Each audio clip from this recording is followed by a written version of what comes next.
Polícia Federal acaba de prender Jair Bolsonaro em Brasília. Jair Bolsonaro foi preso. Jair Bolsonaro foi preso. Imagine o caos. Bolsonaro finalmente preso na Papuda. Não há a menor dúvida, daria golpe no mesmo dia. Se essa sentença é justa ou não, isso não importa mais. A prisão de segurança máxima agora se torna o epicentro de um apocalipse zumbi. Grades altas, torres de vigilância, corredores frios e por trás dessas muralhas, hordas de zumbis sedentos por sangue. Se você fosse jogado lá dentro agora, trancado com detentos e mortos-vivos, você sobreviveria? Hoje vamos explorar com detalhes exatamente isso. As vantagens nunca antes analisadas, perigos escondidos e o risco de transformar uma penitenciária em uma fortaleza ou em um túmulo. Talvez seja o pior cenário possível. Uma prisão de segurança máxima. Isso mesmo, uma papuda da vida.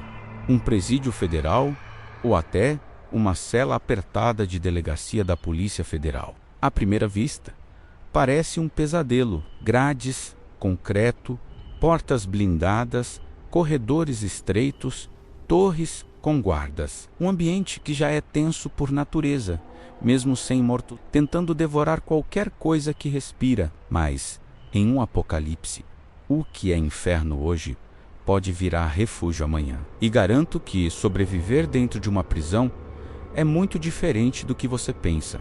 Antes de mergulharmos nesse cenário, vamos alinhar uma coisa. As regras.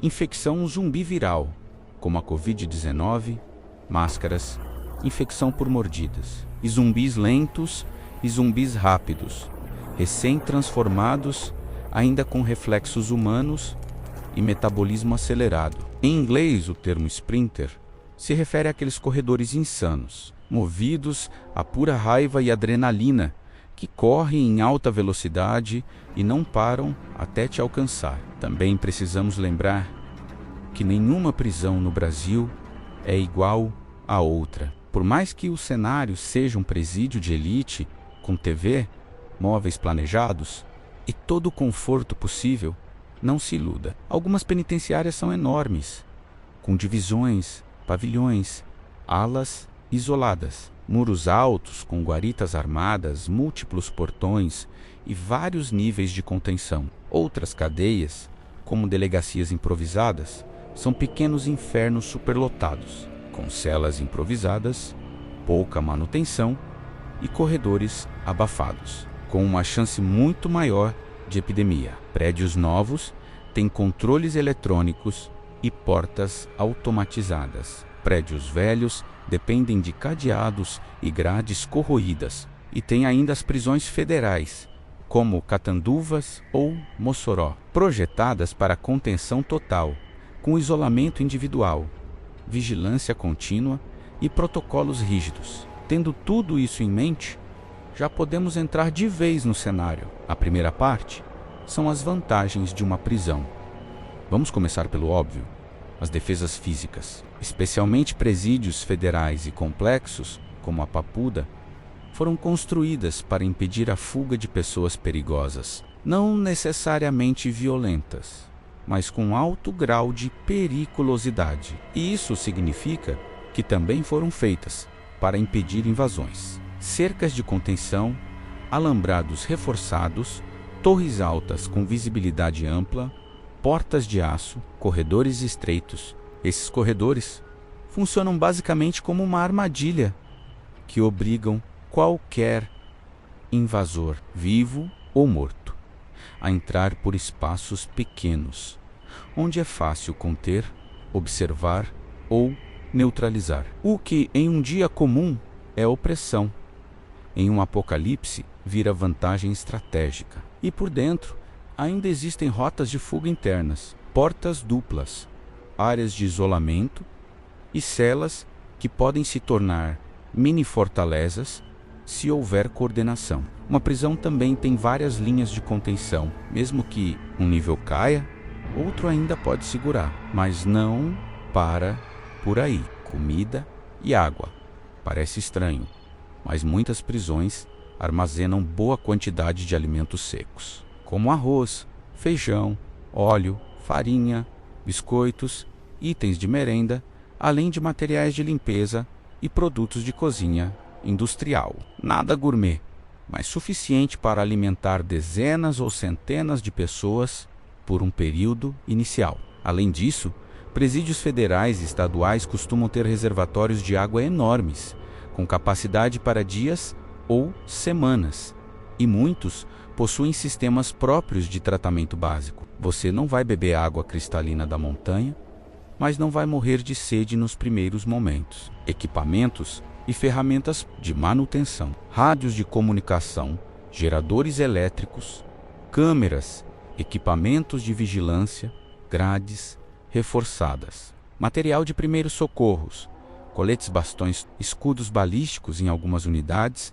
e nos presídios federais, ainda mais equipamentos táticos, drones de monitoramento, iluminação de alta potência. Nada disso transforma a prisão em um castelo, mas te dá uma caixa de ferramentas real para sobreviver. Força humana e disciplina. Em muitos presídios existe policiamento fixo, agentes penitenciários, policiais militares, equipes de apoio e, em presídios federais, agentes treinados para responder a crises. No início do apocalipse, é possível que alguns desses profissionais ainda estejam vivos e, se estiverem, podem organizar defesas, treinar sobreviventes, criar rotinas de patrulha e controlar a situação. Uma prisão também é um lugar onde ordem faz diferença. Mesmo em caos, existe estrutura, existe protocolo, existe rotina, e isso ajuda a manter a cabeça no lugar quando o mundo lá fora desaba. Muitas prisões possuem vários geradores. Eles não vão durar para sempre, claro, dependem de combustível, mas enquanto funcionam, garantem portões elétricos, câmeras, luz noturna, comunicação, controle de áreas internas, e isso pode ser a diferença entre viver e morrer, moral e sentido de grupo. Por mais estranho que pareça, estar em uma prisão cheia de barreiras físicas cria a sensação de ter onde se agarrar. É um lugar sólido, é concreto, aço e estrutura. E quando tudo lá fora vira o caos, isso aproxima as pessoas. A sensação de estar protegido, mesmo que temporariamente, dá esperança. Até aqui parece ótimo, certo? Pois é. Agora respira fundo, porque a segunda parte é onde tudo começa a desmoronar. Desvantagens, os perigos e os cenários reais. Vamos começar pelo mais óbvio. Prisões são imãs de zumbis. Elas são barulhentas, portões pesados batem, trancas metálicas ressoam, alarmes disparam, geradores roncam, e muitas ficam perto de grandes cidades, como Brasília, Campo Grande, Portobelo, Mossoró. Quanto mais perto da cidade, mais zumbis terão acesso ao perímetro. E tem o detalhe mais assustador: a prisão já estava lotada. Quando o apocalipse começa, é quase garantido que algum preso já foi mordido, algum agente se infectou durante contagem, alguém da administração voltou infectado para o turno. Uma área externa levou zumbis para dentro por acidente, e basta uma mordida para tudo degringolar. Imagine um pavilhão inteiro com dezenas ou centenas de detentos trancados, apertados, suando, tensos. Agora, imagine um único deles desmaiando, morrendo, levantando segundos depois, e ninguém tendo para onde correr. É assim que uma cela vira um abatedouro. As grades não são perfeitas. Grades são ótimas para manter humanos do lado de dentro, mas não são tão boas para impedir que criaturas desesperadas passem a noite inteira pressionando contra um mesmo ponto. O aço cede os portões emperram, as dobradiças quebram, correntes se partem. E quando um pedaço abre, mesmo que só um palmo, já é suficiente para que sprinters entrem como uma maré violenta. Problema de energia. Geradores consomem diesel e quando o estoque acaba, alguns duram só alguns dias. Nada funciona. Portões elétricos travam câmeras, apagam luzes. Se vão fechaduras eletrônicas, param. O que antes te protegia vira vulnerabilidade total. A água acaba, reservatórios duram dias. Sem bombas funcionando, a água para de chegar. Banheiros entopem. Esgoto retorna. Cheiros infestam o ar. Doenças começam e em um ambiente fechado, tudo se espalha rápido. Superlotação mortal.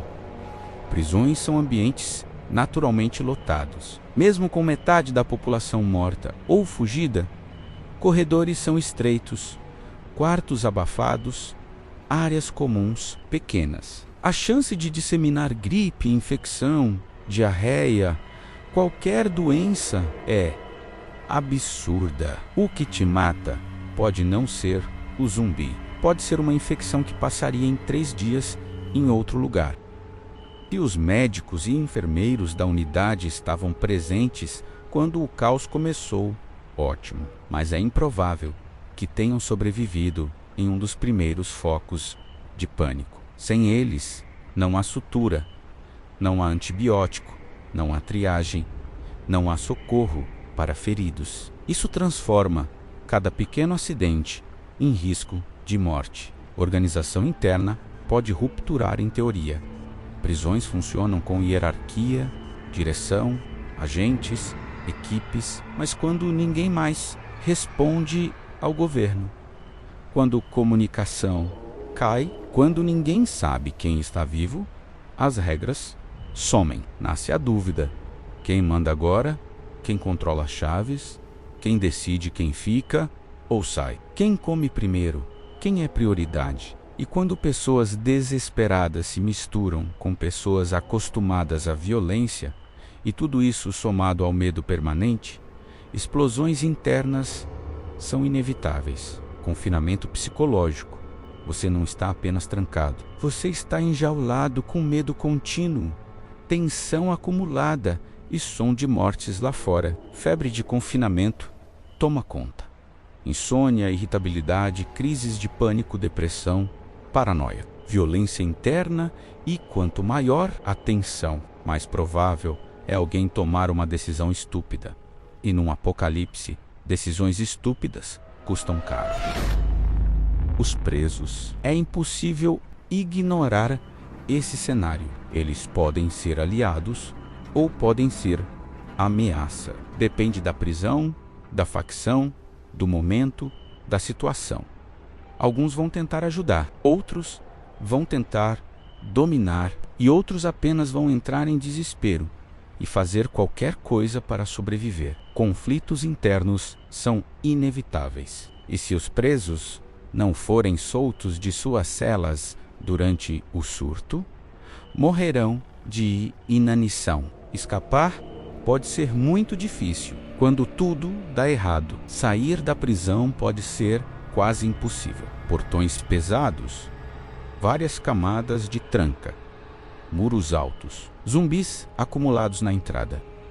E a conclusão de tudo isso? Como podemos avaliar a situação? No curto prazo, a prisão é um dos melhores lugares possíveis para sobreviver aos primeiros dias. Você tem múltiplas camadas de defesa, barreiras físicas reais, estrutura sólida, água inicial, comida inicial, equipamentos possível, coordenação de agentes, nota 8 de 10 no curto prazo. Já no longo prazo, é aí que tudo despenca. Água acaba comida, acaba gerador, morre, doenças explodem. Presos e sobreviventes entram em conflito. O ambiente destrói a mente e, acima de tudo, uma prisão é feita para manter você dentro, não para te ajudar a sobreviver lá fora. Nota 4 de 10 no longo prazo. A estrutura aguenta, mas a sociedade interna não. E se você chegou até aqui, parabéns. Pelo menos, na teoria, você ainda está vivo. Agora, eu quero ouvir você. Qual seria sua nota para sobreviver a um apocalipse zumbi dentro de uma penitenciária brasileira? Acha que seria um bom esconderijo ou apenas um túmulo esperando para fechar? Apoie o canal. Deixe seu like, deixe seu comentário, sua opinião e caso queira ver mais análises como essa, é só pedir. Eu vejo tudo que vocês mandam, então não deixem de sugerir o próximo cenário. Até a próxima.